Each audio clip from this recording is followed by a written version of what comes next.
Following the title screen, we are presented to the show by Kane, an AI ringmaster that takes the form of chattering teeth with eyes and a body, who welcomes the viewers to the circus along with Bubble, Kane's created AI companion. During all this, a new jester character suddenly appears in the circus and disrupts the song, and also breaking Gangle's comedy mask by accident.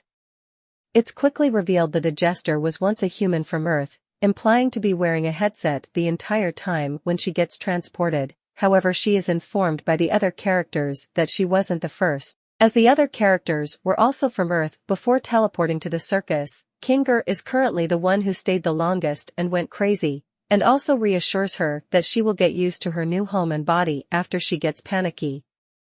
Still fearful, confused and desiring to leave, Kane starts introducing the new jester to the tent where everyone lives, the grounds for adventures outside of the tent, and the mysterious void, which Kane advises her to not venture to, by teleportation. The jester briefly notices an exit door, but Kane changes the subject to her name. He brushes it off as a digital hallucination. After the jester becomes disoriented again because of forgetting her new name, Kane shows some powers limit and decides to give her a new name, that being Pomni. Kane declares a brand new in-house adventure, to help Pomni get used to the place, that being to gather the gloinks infested in the tent, small critters that stick to anything they bump into. Not long after the adventure starts, Zoable decides to quit it early but gets disjointed and captured by the gloinks. Back to the rest of the members, Ragatha suggests to go check on Kaufmo with Pomni since he is unaware of the newbie's appearance. However, Kinger reports of him going insane, rambling of some form of exit like Pomni. Jax proclaims that he, Ragatha and Pomni should go check with Kaufmo while Kinger and Gangle help saving Zoable, which gets Ragatha concerned a bit. Ragatha introduces Pomni to their dormitory and quarters where they sleep, but since they aren't human, they don't need human essentials to live on, and talks about how if a character goes insane then something really bad will happen to them, which traumatizes Pomni. They reach Kaufmo's room, and after an aggressive exchange between Ragatha and Jax, they open the door to see Kaufmo now horribly disfigured into a monstrous black mass creature with rainbow eyes, the something real bad Ragatha mentioned, who damages Ragatha to the point of her glitching up. Kaufmo then chases after Pomni while Jax runs away with a bowling ball. The monster then crashes through the railings and chases a gloink next, allowing Pomni to talk with Ragatha. Meanwhile, Kinger and Gangle find where Zoable has gone to, which just so happens to be a giant hole in the ground. When Jax came by to keep a short distance from the beast, he lies about Kaufmo being alright and goes with the other two through the hole. All three then encounter the Gloink's queen, who Jax insults with an ugly comment.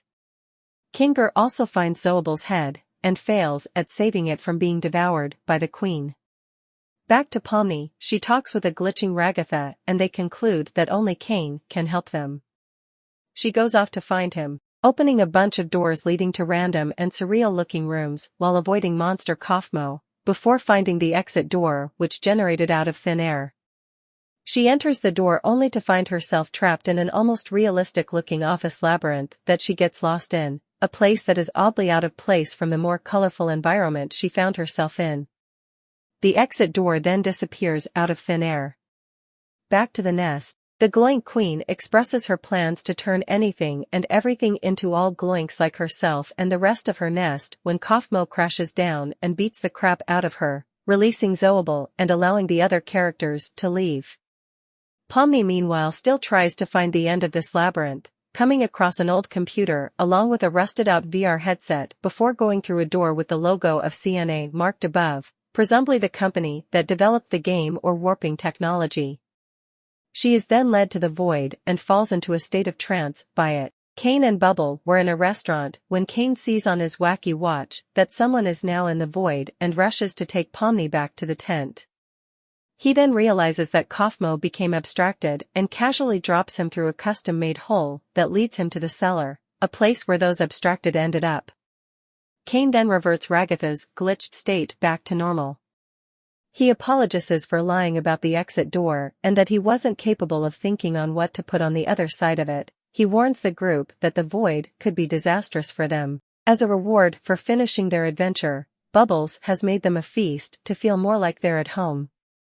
Pommy, still in awe and disbelief from today, tries to keep her cool as she's about to lose sanity while on the dinner table with the rest. The episode ends as the shot zooms out into the void and beyond, and finally into the old computer from before, suggesting that the void might be their one-way ticket to out of here.